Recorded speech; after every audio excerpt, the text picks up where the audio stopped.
It's Michael from Iso Electric. Today we have a EV charger installation. So let me show you what we are working on today. So we got this square D panel. We got space for a 60 amp breaker. We'll be mounting it on the inside of the panel of the garage. Okay, so this is the inside of the panel. This is what we are working with. I'm gonna make a hole, a 3/4 inch hole in here and go through to the inside of the garage.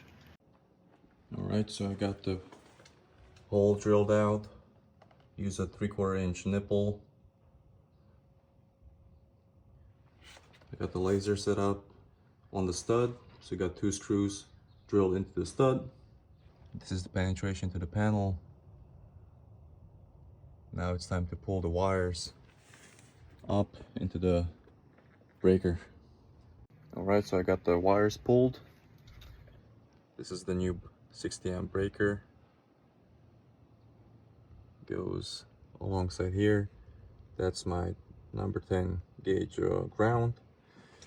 Goes down into the chase into my charger.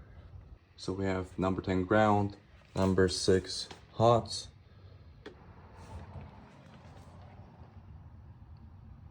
$240. Let's check ground and hot.